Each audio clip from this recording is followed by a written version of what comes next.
여러분 안녕하십니까? CJB 8시 뉴스입니다. 속리산 말티제는 2년 연속 명품숲에 선정될 정도로 계절별 풍광이 빼어난데요. 최근엔 말티제 전망대까지 조성돼 전국에서 많은 관광객들이 찾고 있는 명소가 됐습니다. 가을빛이 물든 속리산 말티제를 안정은 기자가 다녀왔습니다. 속리산 말티제에 알록달록 가을이 내려앉았습니다. 궂은 날씨에 가을비도 내렸지만 이때를 놓칠세라 전국에서 발길이 끊이지 않았습니다. 비는 오지만 단풍도 예쁘고요. 저기 보니까 꽃도 예쁘고 너무 멋있어요. 가을꽃의 대명사 국화도 활짝 피어 그윽한 향기를 더합니다.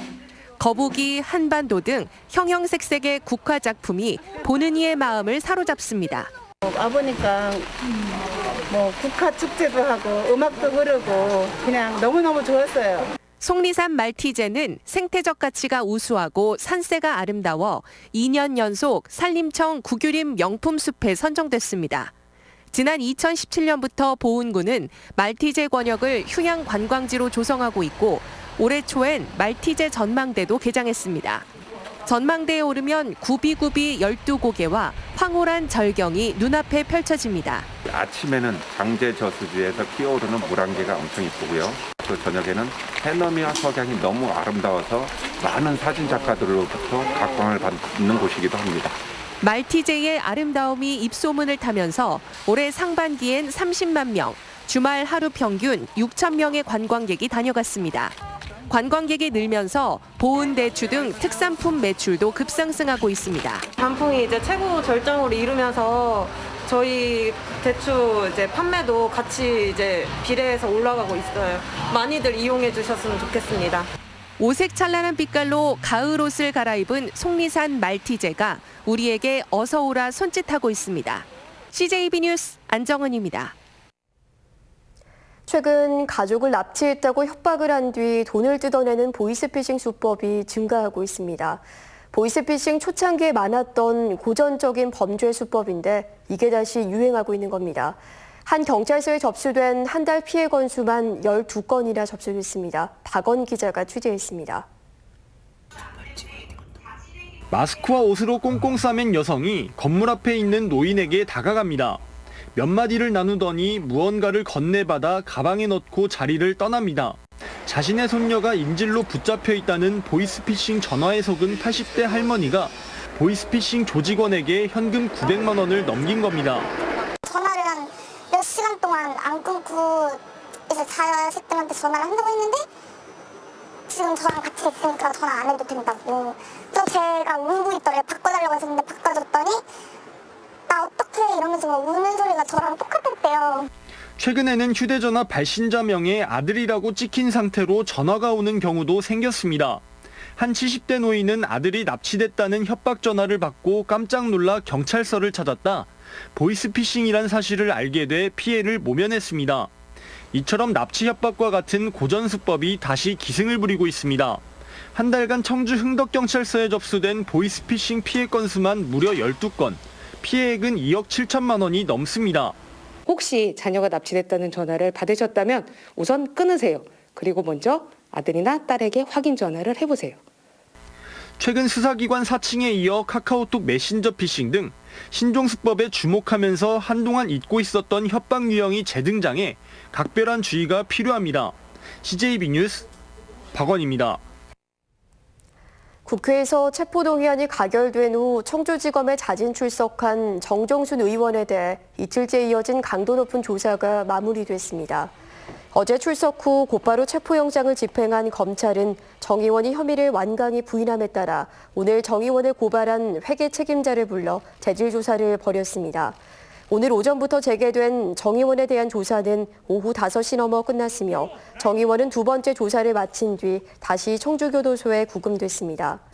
검찰이 그동안의 조사 결과를 바탕으로 구속영장 청구까지 검토한 것으로 알려진 가운데 체포영장은 체포 후 48시간이 도래하는 내일 오전까지 효력을 지닙니다. 도내 코로나19 확진자가 2명이 추가돼 192명으로 늘었습니다.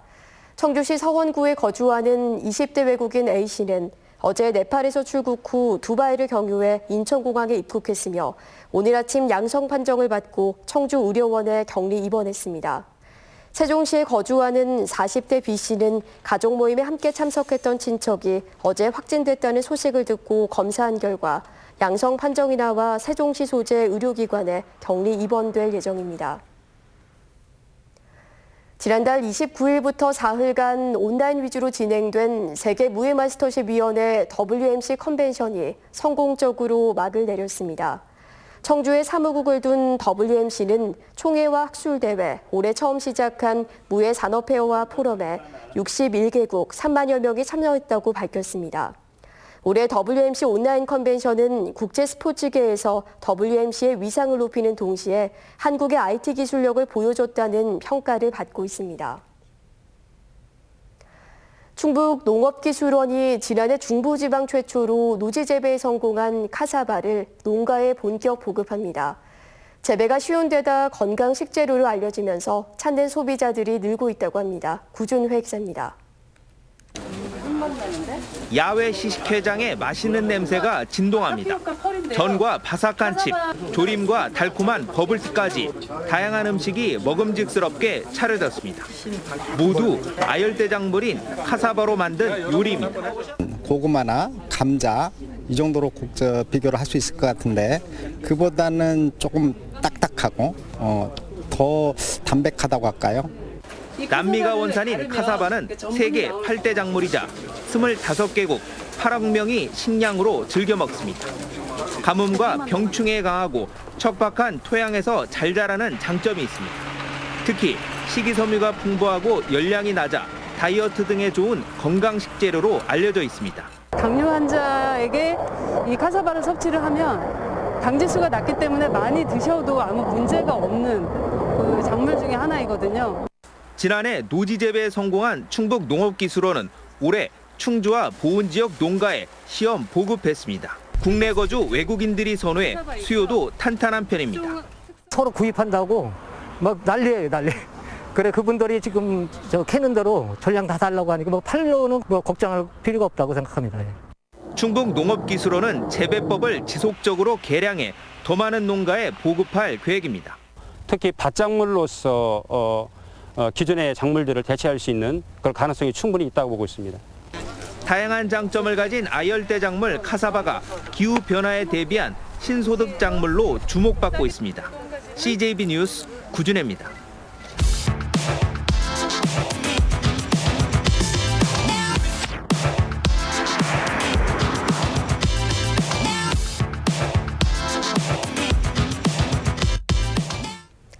충북교육 미래를 보다 두 번째 순서. 오늘은 6년 전 진천으로 신축 이전한 충북체육고등학교를 알아보겠습니다.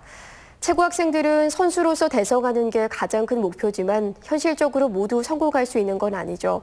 충북체고가 이런 현실을 감안해 교과 과정의 변화를 꾀하고 있습니다. 김기수 기자의 보도입니다.